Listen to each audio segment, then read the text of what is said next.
So this video is to help someone on the forum with a question that they had. So the person's name is Captain Crud. Yep, I think that's how you say it. So the problem that they're having is that they're using arrays to store game objects or prefabs between scenes, so to be able to take it with them. But what's happening is when they load the next scene, the arrays, like all the items, are empty. But from my experimentation, the interesting thing is that the slots are still there, but there's nothing in the slots, so it's really strange. So Gene here is asking, is it the logic or is it a bug? If it's a bug, submit a bug report. So it's a bug. I'll let Gene know as well.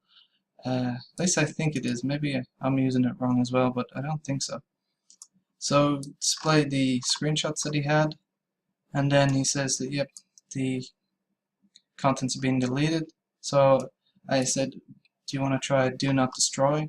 But he doesn't want to do that because of the way he wants to work out his logic. So I suggested player preferences might be one way to do it.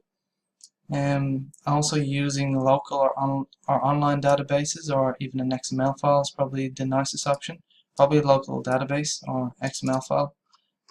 For a single player game, if you're creating for mobile, is probably the nicest way to do it. But if you have paid content, you might want to keep it online. Depends on how you want to sort of work your logic. So this person's asked, how can you do it with player preferences and prefabs? So there's many ways to, you could use database and so on, but I'm going to show you how you can use it with player preferences because it's fun playing around with these things. So let me just clean this list up and I'll explain that in a minute. Now I'll play the scene and then I'll give you an overview of the scene, the way I worked out the logic, and then I'll describe the FSMs. Now I'm not going to build the FSM with you in this sort of tutorial, I guess, and the reason being is the logic behind this and implementing all the states and so on. I'm not sure how long the video could go for 20 or 30 minutes, but I will show you the mechanics and we'll look at each of the states and the actions so you can pause the video and then see each of those, so hopefully that will be beneficial to you. So I have in the resources folder, I created another folder and I have 3 prefabs, so A, B and C, different items, and I have them in here as well. But essentially what I'm doing is I have this global array which is empty at the moment.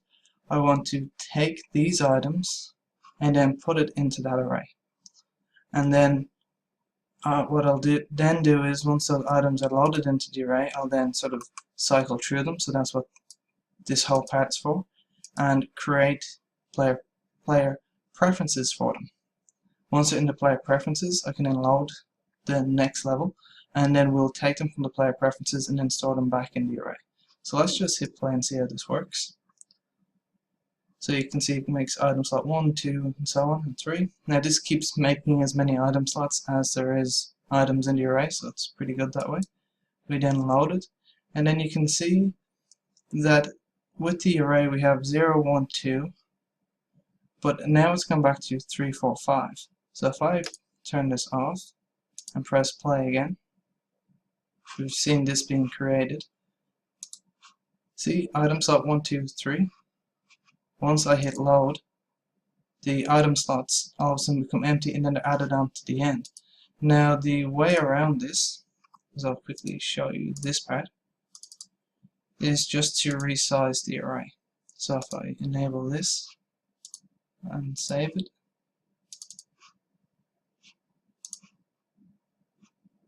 we want this one. So now when I hit load, you can see that we got rid of those 1, 2, 3, and now we have the new items in it. So that's the logic behind this one. So let's go back to the start. It's probably easier for Playmaker, when Playmaker fixes the bug, or if it's a bug and they fix it, then you can probably ignore this whole setup, but it's cool to play around and then to probably understand how this is implemented in case you need to do something like this again. So this is all contained within one FSM to begin with. So the first state, all I'm doing is I'm adding a range. The second one is I'm getting the size or the length of the array. In this case it will be 3. And that will be important because we're going to go through each item in the array using the array get next action. Then in this one, what I'm doing is I'm setting a counter. So I'll have one counter for the array, so it'll get one item, and then I have another counter for the player preferences that creates each player preferences as it comes. Now you could probably be clever and actually use the array counter for the player preferences as well. I'm just breaking it up to try and show you the logic behind it, so it's more about trying to understand it. So I set up the counter, and then I turn the int into a string. And the reason why I do that is, we'll just skip ahead with one state. When I'm building the string, so this name here, this is a name reference, and then this is the actual item name. So these names here correspond to whatever the prefab name is. These ones are just the references that I'm giving them myself. So I'm using item slots, and what I'm doing is I'm using the build string with item slots, and then I'm just adding my counter onto the end of it, and that's why I have 0, 1, 2. Now if you wanted to set this from 1, 2, 3, all you have to do is change your int starting value to 1. So the array contents is just this one array. So what it does is every time there's a loop, so it gets the item, and this is why I got the array length. So that's why this one exists. So we start from 0, which is the starting point. We get the first array item in the list, and then we go through the loop to this part. We then build the name that we want to use. Now I have both the exist and doesn't exist going into one action, but you can have them into separate ones depending on what you want. But the way this logic works is that even if this doesn't exist or exists, it doesn't matter. We're going to create it or override it. So it's one or the other, but it's still the same action. So that's why they're falling into this state, which then gets the name of the current prefab. So in this one, we get the result and we store it in array current item. So what we do is get this index, store the array index as well, so the counter, flow into this, build it, build the string that we want to use the naming reference for, see if it exists, then get the name of the array item that we just retrieved. Then what we want to do is we want to then create that player preference. So we're doing it with the player preferences name, which we built here, and then we're also doing it with the array object name, which we're getting from the array current item. So that's what that part is. Then we increase our counter and convert it to a string again, so into a string. So now if this went through, we're on 0. Now when we get here, we're on 1. We go back in, and so on. And then once all this is done, we're then at the end. So this is kind of like a dead state, like a finished part. Now if you want to see this working, to try and sort of solidify that, let me just bring this up. I'm looking for the log window. So if I hit play, let's just cycle through this together. So we come in, we create the player preferences, and we set up the counter, and get the array size. So array size, come in, loop, get the first one, we come down, we're increasing it by 1, we come back around, we're doing the second one this time, going up. Now we're going to the third one. Let me just scroll down. We come in, we go on this one, we increase it to 4, but there is no number 4, so we end. So that one worked out. So let's go to the next scene, because we're now at 8 minutes. So I want to quickly sort of wrap this up so it's not too long a video. So the next stage is we have this one.